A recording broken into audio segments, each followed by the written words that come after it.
Hello, Malcolm here, and welcome to this first class of two on the witnesses to the crucifixion, the burial, and the resurrection of Jesus Christ. It's Easter 2023, and these two classes are designed for Thames Valley Churches of Christ to be used for personal devotions, but also for perhaps discussion in family groups or something similar.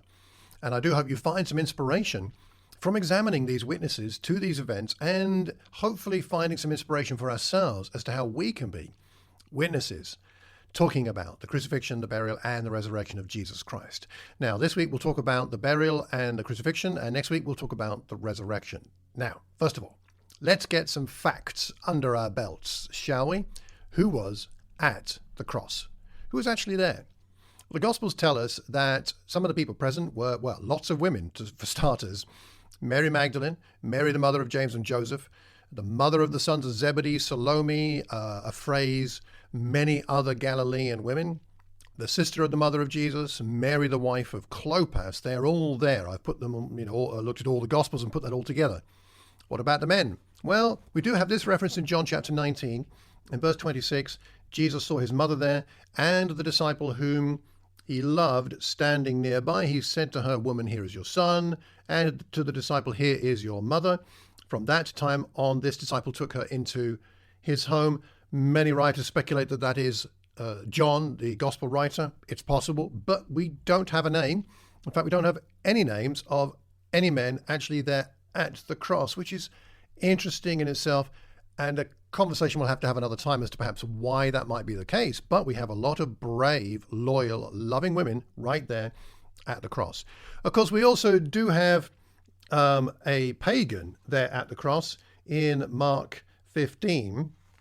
It is referenced there and elsewhere that we have a centurion present. In Mark 15, verse 39, it says, "When the centurion who stood there in front of Jesus saw how he died, he said, 'Surely this man was the Son of God.'"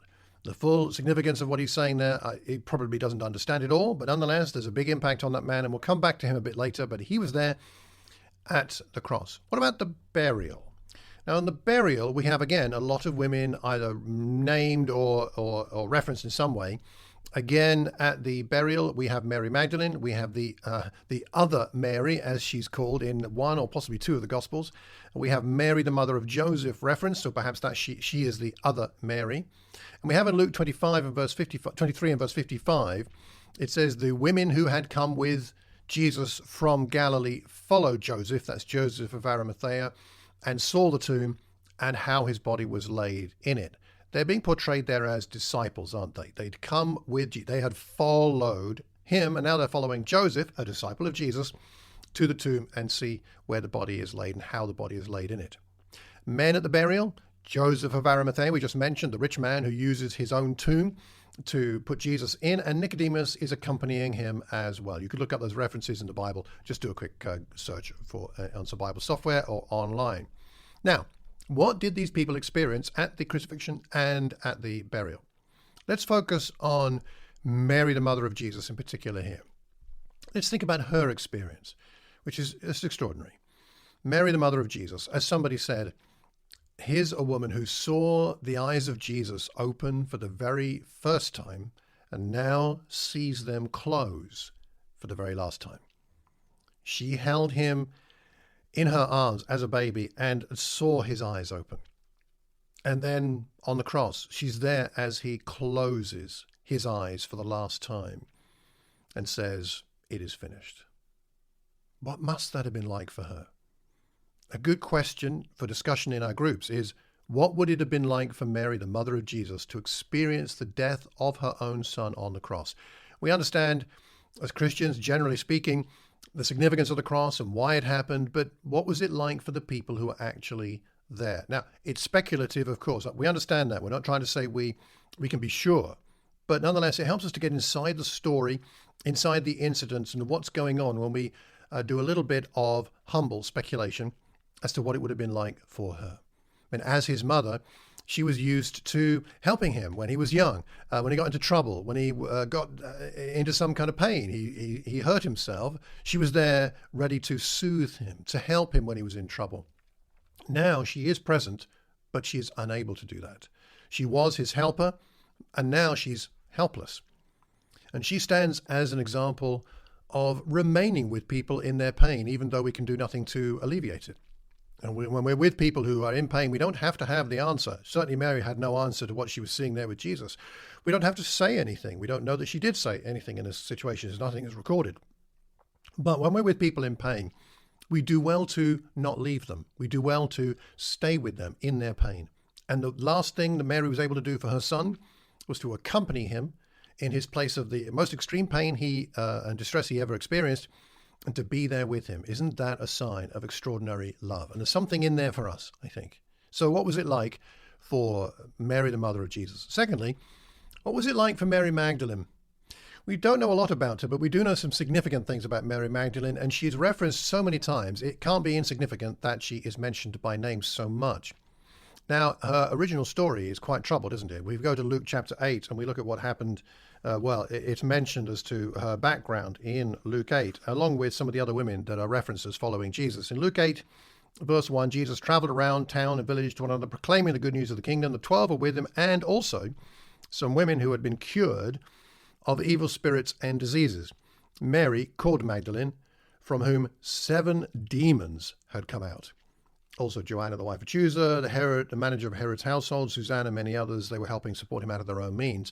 Mary Magdalene was there helping Jesus, following Jesus like any other disciple, and she had had 7 demons come out of her. Jesus, it seems here, has helped her to be healed from some kind of demonic possession. I don't pretend to understand all of that, but what I can say is surely Mary Magdalene was deeply troubled, encountered Jesus, was healed, and then in gratitude and out of inspiration, followed him and helped him, supporting him in his ministry. What a wonderful disciple. You know, Jesus was there to help her through her pain. Now she's at the cross to help him through his. Not able to change the amount of pain he's suffering, but like the mother, like Jesus's mother, Mary, they're at least sharing these experiences with him out of loyalty and love. What do you think it was like for Mary Magdalene to experience this at the cross with Jesus?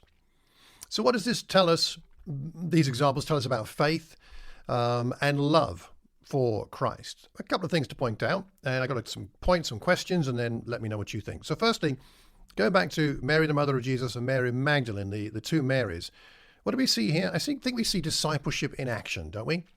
We see discipleship in action as manifested in loyalty. They're loyal to Jesus right to the end. They are faithful to him right to the end. They love him despite danger, because the women were putting themselves in danger here at the cross. Perhaps the men would have been in more danger than the women, but nonetheless, they were in danger of potential crucifixion. It's possible, or arrest at the very least. But they love him and express that love for him by being present with him despite danger and fear. These women held on even though they were confused. What was going on? Why was he being crucified? What was this all about? We thought he was the king. We thought he was Messiah. We thought he was bringing in the kingdom.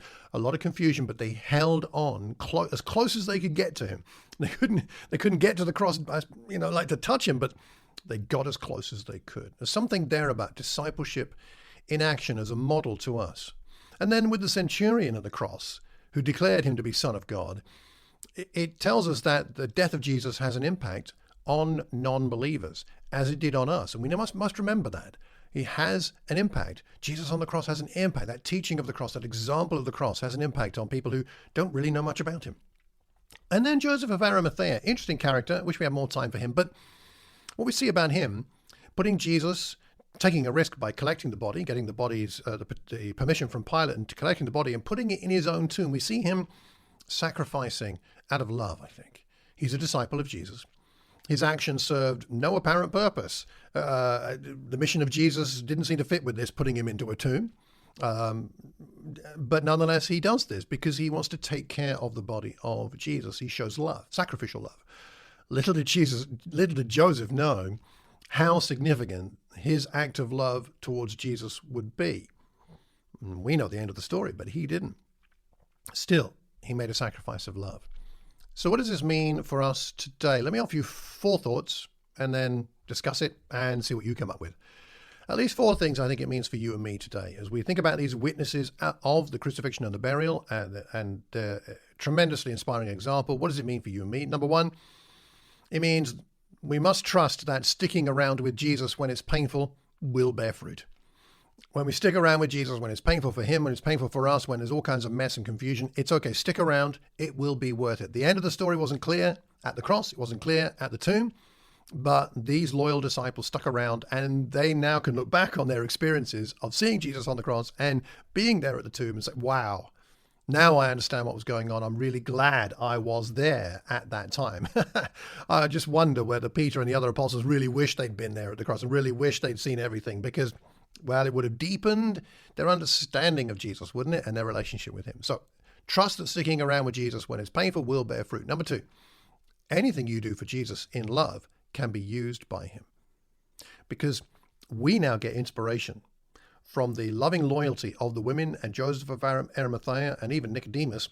We get inspiration from that now, and they did it out of love, and anything we do for Jesus in love can be used by him. Even the tomb, offered out of love by Joseph of Arimathea. He didn't know where that was going, but that act of love is something we still celebrate today. What a kind thing he did. Thirdly, bring the cross to people and it will have an impact. The centurion saw something extraordinary. He declared something amazing, and it's recorded in Scripture for all of posterity. Bring the cross to people. It's important we bring our love to people, our Christ-like love, and Jesus in general to people. It's important we talk about the resurrection and the empty tomb and the new life, but we also need to bring the cross to people. Not be afraid that it's gruesomeness and it's horror and it's confusing. It's confusion to many modern people that will put people off, and it might put some people off because they're not ready to hear it. But bring the cross, teach the cross to people. Part of our lessons, part of our classes, part of our sermons, but also personally talking to people about the cross. And fourthly and finally, one of the purposes of what we see recorded here, I think, is that you don't have to be a super disciple to benefit from witnessing the cross, from being around Jesus. The women, some of them aren't even named. They're just women from Galilee. Most of the women named weren't famous in the Gospels. You could say they're kind of there, but they're not famous as such. Joseph of Arimathea wasn't in the core circle, was he? He was a disciple, but he wasn't one of the apostles. Nicodemus is kind of there in the shadows in the background. You don't have to be a super disciple to benefit from witnessing the cross. You know, one of the things that's really important as a Christian is to go back to the cross again and again. You don't have to be the kind of person that knows everything and all the theology. You just need to go back to the cross every now and again, reread the passages, meditate on them, pray over them, and you'll find some benefit from being there at the cross. What are your thoughts about those 4 points, or other things you take from this class? And perhaps the overall point here is not to lose sight of the cross. The people who witnessed the cross never forgot it, did they? No matter the inconvenience, the pain, the danger, or fear, you and I must keep our eyes on the cross. The cross isn't the end of the story. We'll talk more about that next time, but it does help to make sense of the next part of the story. The women and the few men that were around understood, I think, what the writer to the Hebrews was talking about when he wrote this in Hebrews 12, verses 1 to 3. Since we're surrounded by such a great cloud of witnesses, let us throw off everything that hinders and the sin that so easily entangles, and let us run with perseverance the race marked out for us, fixing our eyes on Jesus, the pioneer and perfecter of faith. For the joy set before him, he endured the cross, scorning its shame, and sat down at the right hand of the throne of God. Consider him who endured such opposition from sinners, so that you will not grow weary and lose heart. Consider him on the cross. Be a witness to the cross. Spend time meditating on the cross, and then talk about the cross with one another in church and with our friends who aren't so far people who yet know Jesus. So, what stood out to you today from our exploration of the significance to the witnesses to the crucifixion and the burial of Jesus? I'd really like to know what you think. The next class comes out in 2 weeks' time. It'll focus on the witnesses to the resurrection. If you have any questions about those witnesses or the events of the resurrection or anything else you want to pass my way, please email me, malcolm@malcolmcox.org, and I hope you'll find that helpful. I look forward to hearing from you. Extraordinary events and extraordinary people there at the cross and the burial. Let's learn from them. They have much to teach us about being a faithful witness to the cross. Till the next time, take care.